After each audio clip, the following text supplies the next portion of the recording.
This weekend, the BBC published an article celebrating 50 years of video gaming on their news website. It was written by a chap by the name of Rory Claydon, who it seems works on Wake Up to Money over on BBC Radio 5 Live. You know, that station that none of us listen to. Anyway, it's garnered a wee bit of attention over on Twitter, particularly from the retro gaming community, who, it has to be said, are nothing if not fastidious about the facts. It's a little over 1,400 words long, somewhat sparse for a summary of 5 decades of gaming, so inevitably there will have been some omissions along the way. But this being a British publication and being told from a British point of view, there's one thing that you should never ever leave out if you ever write about video gaming in the United Kingdom. And it's this gap in particular, along with a few other inaccuracies, all of which I shall look at shortly, that has a fair number of people in a lather. Arguably, a history as storied as this probably deserved more column inches and a great deal more research than it got, and certainly shouldn't have ended up in the lap of a junior intern, who we will soon learn is more familiar with the more recent events, and displays a woeful lack of due diligence for the bits that he had to go find out about. It probably would have been better served in the hands of someone like, Mr. Biffo, who's often written articles for Retro Gamer magazine. So let's take a look. Let's see what the thin end of the license fee wedge gets us these days. So here's what the article has to say. What is now a multi-billion-pound industry started out as a humble arcade machine created by a group of college students in 1971. Before then, playing video games had been a geeky pastime for small groups in university tech campuses, but in 1971, Nolan Bushnell, a student at the University of Utah, joined up with Jim Stein, a Stanford University researcher, to make a game. They were both players of a game called Space War, which was being run in a university lab. From Nolan's experience of working at amusement parks, the pair saw potential in making an arcade version of a video game. After working on it for several years, they joined forces with Nutting Associates, an arcade company. Their game, Computer Space, was released for the first time for a physical test run in 1971. So they joined forces in 1971, worked on their project for several years, and released it in 1971, right then. Built in a fiberglass cabinet, the simplistic space shooter game was hailed a success. The first arcade video game had been made. But how did we get from the bleeps and boops of the arcade to an industry that's worth more than music and film combined? Let's chart its history. Now, it's interesting that they just pointed out there that it's worth more than music and film combined. Given the regard that the whole industry is about to get for the remainder of the article, that's pretty surprising. After the release of Computer Space, many more games were produced over the decade. The most well-known was Pong, which, while very primitive by the standards of today, is widely considered one of the most famous arcade games ever. The Atari-made title went on to sell 35,000 units worldwide. This decade also saw the release of Space Invaders, which landed in Japan in 1978. Within the year, 60,000 machines had made their way to the United States. It would take some time for home gaming to catch on, but this set the foundations for it. What did? The arcade cabinet of Space Invaders set the foundations for home gaming, with Atari releasing a version of Pong that could be played at home in 1975. Right, so hang on, the home Pong machine was released in 1975, a mere 4 years after the arcade machine. This isn't taking some time, which implies a particularly long interval. I think that's quite speedy, given the sort of primitive technology and industry at the time. Going from arcades to homes in 4 years sounds pretty quick. And you just said there that Space Invaders came around in 1978, 3 years after Pong in the home. So which is it? Mattel also made a handheld game console in 1979 called Intellivision. Oh, my sweet summer child. The Intellivision was a home console, not a handheld.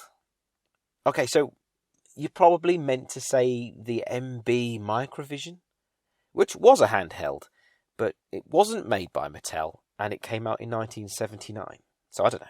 The 1980s is synonymous with the imagery of packed neon-lit amusement arcades, and rightly so, as it was the decade that brought us Tetris, Pac-Man, which became the best-selling arcade game of all time, and Ms. Pac-Man.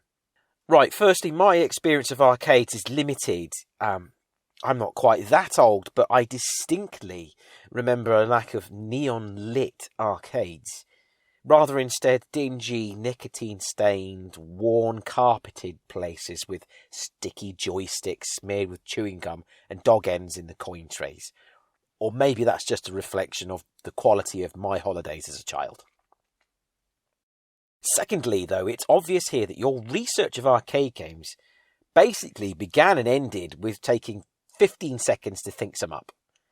And what you came up with was Pac-Man and his female counterpart, Ms. Pac-Man. You didn't want to chuck any other well-known arcade games in there instead? Mappy, Burger Time, R-Type, Rally X? No, you went for Pac-Man and lady version of Pac-Man. Top researching, mate. Thirdly, yes, the 80s was the decade that brought us Tetris, and yes, it did appear in arcades in 1988. Some years after its first invention, but it was made famous by Nintendo, who licensed it for the Game Boy, a device that you completely left out of this article. It's only the second biggest selling handheld system in the world, so whatever. Nintendo also capitalized on the growth of arcades, creating iconic mascots like Mario. This is rather a style nitpick rather than a factual nitpick. It's just such a dismissive footnote of a statement made about the most recognizable game character of all time. It began with a little character known to most as Jumpman, the playable character in games such as Donkey Kong. This became Mario Brothers, a single-screen arcade platform game, and then went on to become that massive franchise that Nintendo still capitalizes on to this day. Just creating iconic mascots like Mario just makes it sound like that was the full extent of Nintendo's contribution to the arcades. But the decade nearly witnessed the demise of the rapidly changing industry in the video game crash of 1983. And so here we come to the part which has caused the most annoyance, I think. What you are about to describe is a phenomenon that we Brits didn't feel the effects of, the reasons for which I'm going to explain shortly. So he goes on to say, market saturation and waning interest in home gaming saw revenues drop from $3.2 billion in 1983 to just $100 million in 1985. So it's telling that you're using dollars there instead of pounds as the primary currency measurement, and there's a reason for that, and we all know why. But this waning interest in home gaming, what's that? What was it? What was the waning interest caused by? You don't touch on that. However, later that year, popularity surged again with the release of the Nintendo NES, which sold 61.9 million units. Over here, in the UK, the microcomputer market was going strong, providing us with games aplenty.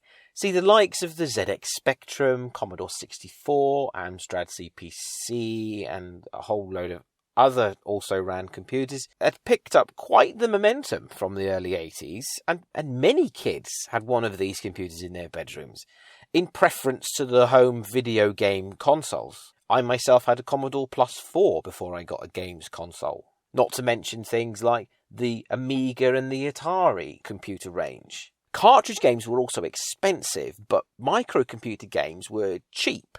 And what's more, being mainly on cassette tape or the floppy disks, they were easy to get for free through copying. And magazines also used to give out whole games on their front covers. Even when the NES came out to rescue the world from video gaming famine, Britain had little need for it, as the micros had kept on going strong. And besides, the NES, by the time that had arrived in the UK, Sega had sent over the Master System, and that had stolen our collective console hearts. What you've described here is what we call the America-centric version of events. Absolutely, there was a gaming crash over in the States, but because of our favoured gaming devices being home computers, and not expensive consoles, it passed us by with nary a scratch. Also, in all of this, you never mentioned the Atari 2600, without which there would never have been a crash, as it was the ubiquitous console over in the States and was the epicenter of the console fatigue and the collapse of the industry at the time. So now we get to the 1990s. As graphics and consoles improved, games now looked better, because we all know that a game has to look better to be any good, right? This development was captured best in 1992's Mortal Kombat. The graphic violence in the game shocked families around the world. Around the world?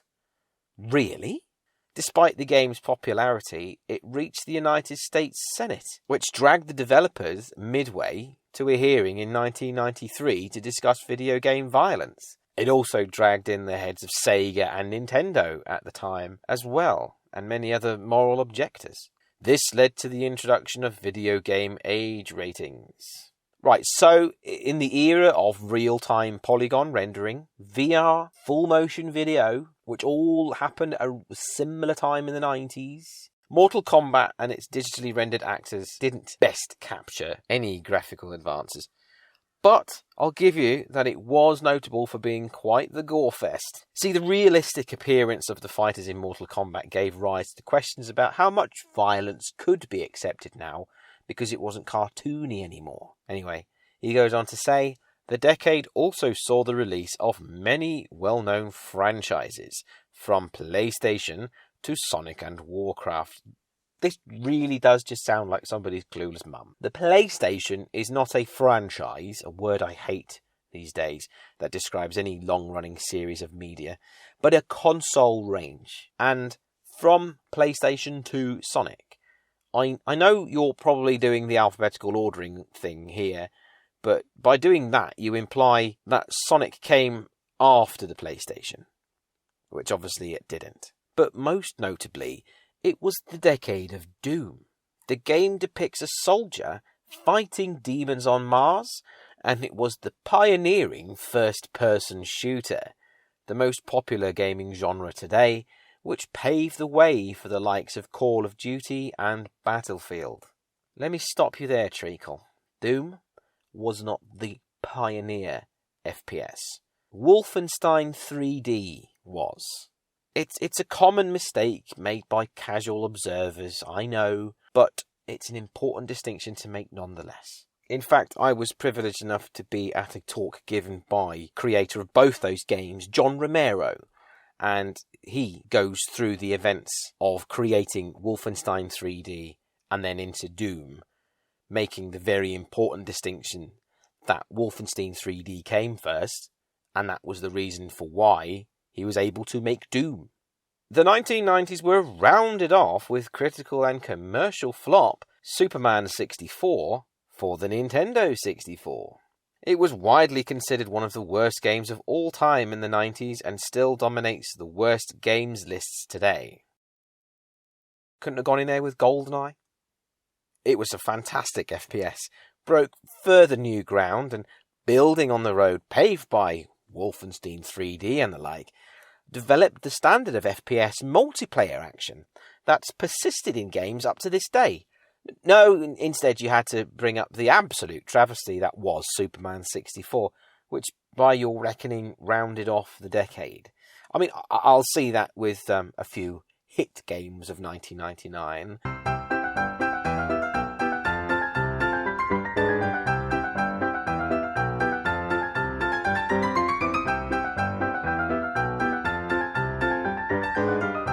The remainder of the article covers the noughties until today, and it's about here that the falsehoods, inaccuracies, and unforgivable omissions sort of come to an end. Probably something to do with the age of the author, who knows?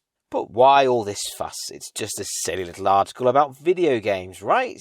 Well, as in all things journalistic, of course it's important to get facts right and tell an accurate account of things as they happened, not just a person's sort of idea of what could have gone down, particularly in matters historical. And yes, this is history, it's pop culture history. No doubt there will be lessons about this in schools of the future, much in the same way as we had to learn about the American West or the history of medicine. At the very least, this is just an example of what happens when you don't proofread your shit. This article is riddled with so many issues that it's impossible not to include that it was just lobbed in the direction of the youngest person in the office. Here, you play video games, Rory. Give us 1,400 words on this, and then trot it out without a second thought for quality control. I've no doubt that other desks, such as the Foreign Affairs or the Arts desk, would ensure that they didn't let any errors slip through to publication. So why does video gaming get the short shrift like this? They even said it themselves in the beginning of the article. Gaming is £1 billion industry. So it's nothing to be sneered at. It's huge today. It's a vocation that thousands of young people want to get into today, whether that be in design or programming or other technological aspects.